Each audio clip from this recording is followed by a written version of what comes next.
Hello children and welcome to Kids News. I'm Jolene Scott. First, the headlines. Pupils, parents and teachers commemorate World Teachers' Day. In other news, Nigeria shuts down schools due to insecurity. Now let's look at the news in detail.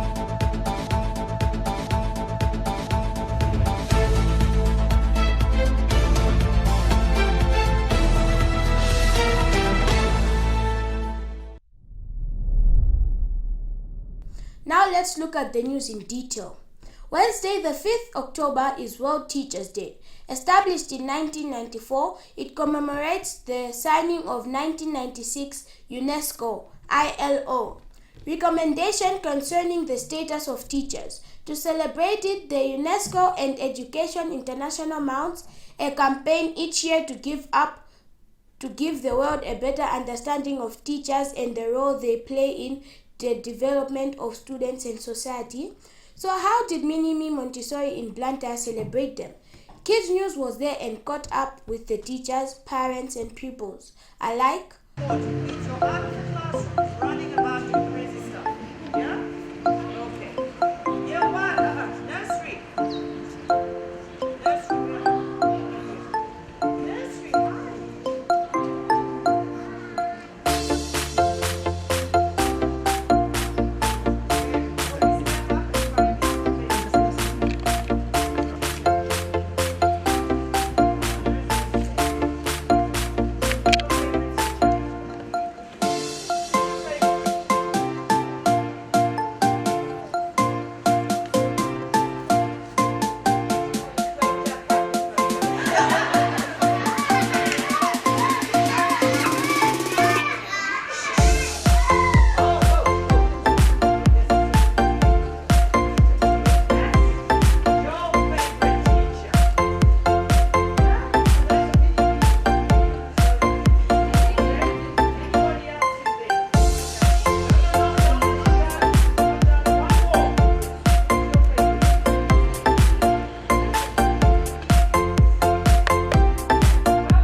They make us to have fun things, and they let us to have a little bit long break.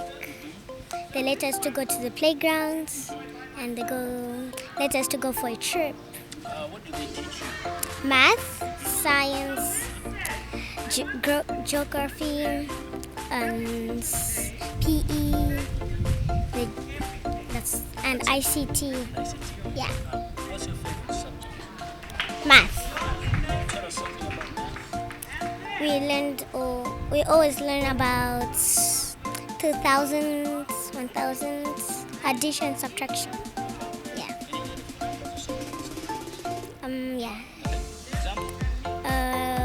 1 plus 20 equals 21. I wish they was blessed. I wish they have a happy life. I wish they had a lot of things, and I wish they didn't be sad. My name is Timtame Chagunda. Tell us about your teachers. What do you think about them? I love them all, Can you just mention some of the names of your teachers? like Miss Andrina, Miss Irene, to mention a few. Because some of them have been teaching me since toddlers. Since you were toddler. Yeah. What have they been teaching you? They've been teaching me mathematics, please and thank you. Yeah. Okay, so you know how to add simple numbers, for example. Yes. Can you tell us what do you know about multiplication, addition, etc.? Like I know 12 times 12, it's 144. So, in what situation do you need to say thank you?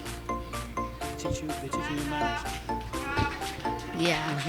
When do you say thank you? What do you think is the appropriate time or situation for you to say When they give me something. So you say thank you. All right. The 5th of October is World Teachers Day. How important do you think this day is? My name is Kennedy Shirwa. Yeah, from Minimi School. I'm the deputy head teacher. No, this day is very important, although most people do not recognize it. Yeah, it is a day whereby we remember teachers. Teachers are very instrumental to the development of our country or to the world, because without teachers, I don't think we can have any type of development. Yes, so we remember this day because teachers do a lot of work, very important work.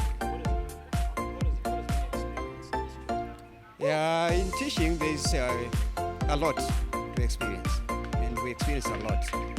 Yes, one of the experiences that we have in teaching is the development of our children, how a child develops mentally, socially, and so on. Yes. Do you think there's anything that is lacking that we can do? Yes, there are a number of things that we need, definitely. In terms of education, we need more. Like schools, we don't have enough schools. We don't have well-experienced teachers or teachers who go to college and train as real teachers. Yes. So it's a big challenge in our schools. Are there any changes now? Yes, very much, and there's a very big difference. These days with the use of internet, yes, everything becomes easier for a teacher.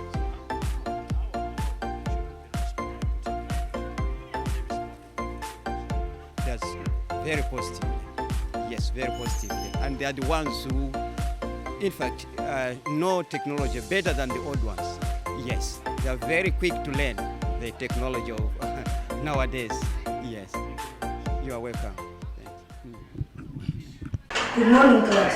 Good morning, Mr. Rigomera. Today we're going to read a comprehension titled Bats. Let's read.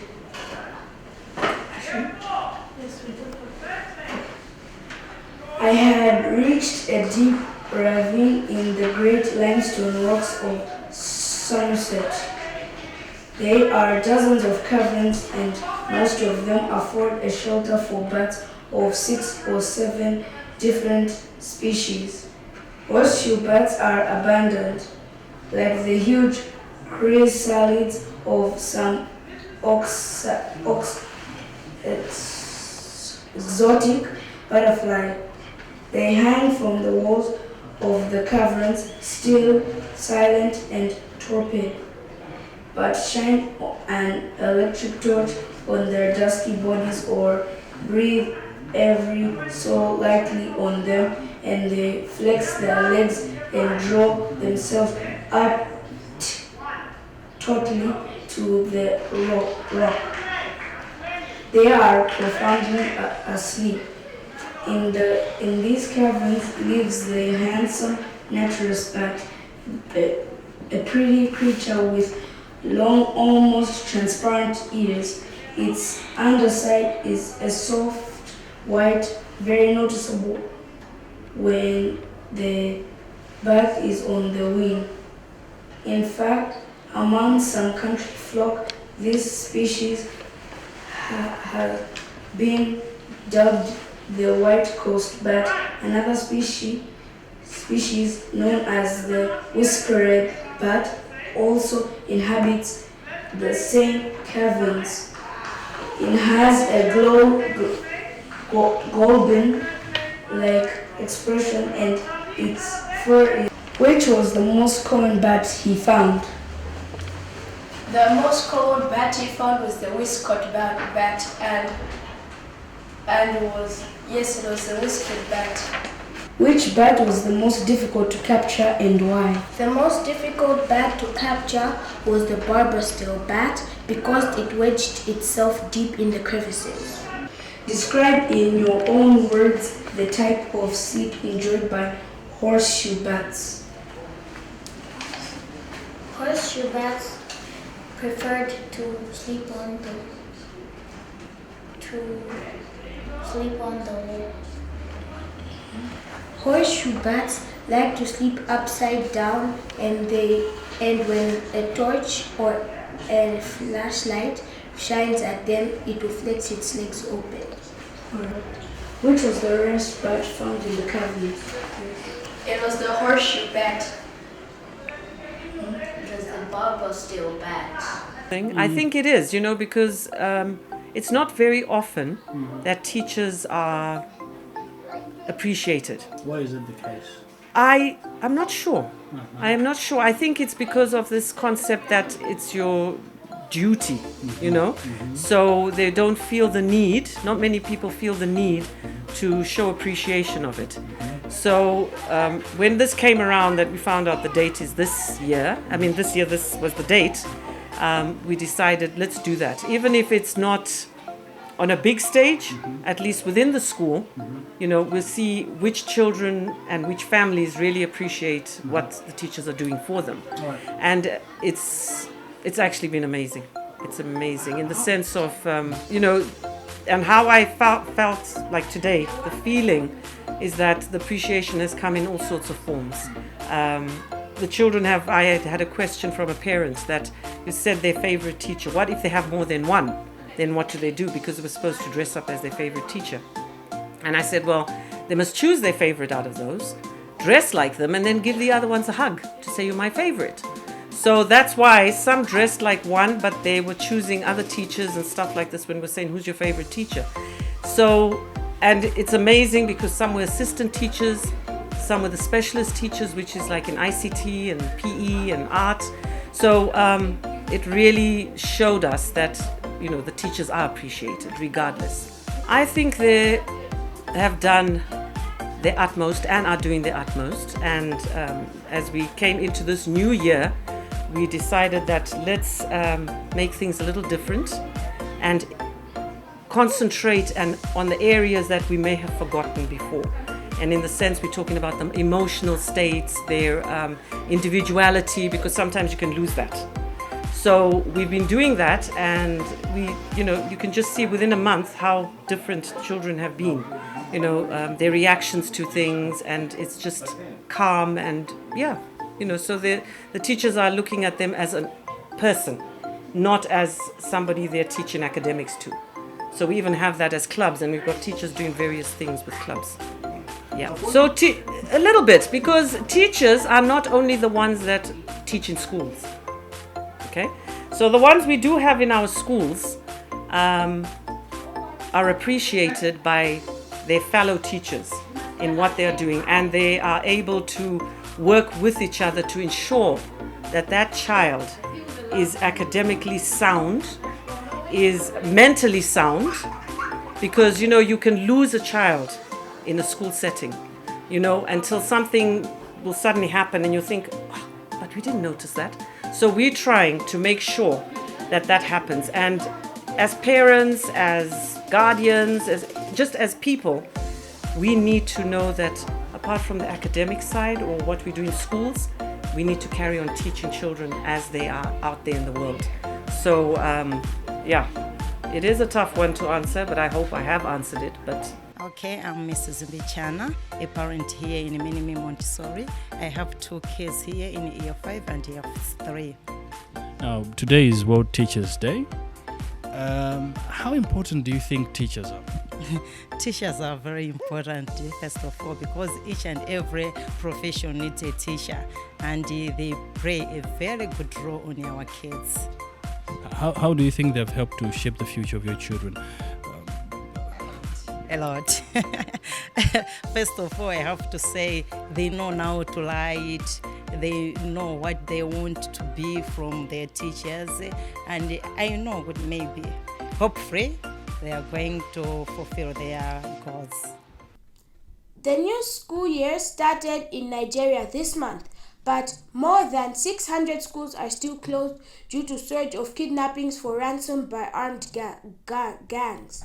According to authorities, Nigeria already has one of the world's highest rates of out-of-school children, and the UN says the problem has gotten worse. Timothy Obezi reports from Kaduna State, Nigeria. The small town of Sabo, south of Kaduna State, is bustling, but it's not a typical day for many in this area. Some kilometers away from the center, a group of school children are united by a common enemy, armed conflict. Most of them arrived at this temporary shelter with their parents in November of last year after their villages were overrun by armed gangs. Abayo Elias says it was the last time his 6-year-old son attended school. We were farmers before these people came and attacked us. They burned all our houses, our farms, sources of livelihoods, and the school that our children attended. They razed everything to the ground. The school has since been shut, the grass is overgrown, and classrooms are gathering dust. The school year began in September, but authorities say more than 600 schools across northern Nigeria, including Kaduna State, remain closed due to safety concerns. Alheri Elias says they would like to enroll their son into a safer school. The problem now is we don't have the money to even take them out of this place to another school. We lost everything. This month, the UN Education, Scientific and Cultural Organization, UNESCO, reported that more than 20 million Nigerian children are out of school, up nearly 2 million compared to a similar tally in May. Nigerian authorities dispute the figures, saying the situation has improved and that the government has been spending more on education. Authorities also say UNESCO's estimates do not capture the number of children attending unconventional schools in northern Nigeria. But Abdulsalami Ladigbolu, the head of UNESCO's Read and Earn Federation in Nigeria, says many factors add to the high numbers. It's a complex situation. Insurgency can be part of it. And then secondly, death of their parent or the guardian responsible for the tuition. Another factor again we can also consider is early marriage. That was actually peculiar to girls. Last week, dozens of worshippers were kidnapped in Kajuru. Their abductors are demanding more than $450,000 as ransom. Nigerian authorities have intensified crackdowns on armed gangs and say they have had some success. They say one recent airstrike killed about 200 suspected bandits. But until insecurity is addressed, the threat will remain and likely keep schools closed. Timothy Obiezu for VOA News, Kajuru, Kaduna State, Nigeria. That's all I had for you today in in today's edition of Kid News. But before we go, the headlines again. Pupils, parents and teachers commemorate World Teachers' Day. In other news, Nigeria shuts down schools due to insecurity. I'm Jolene Scott.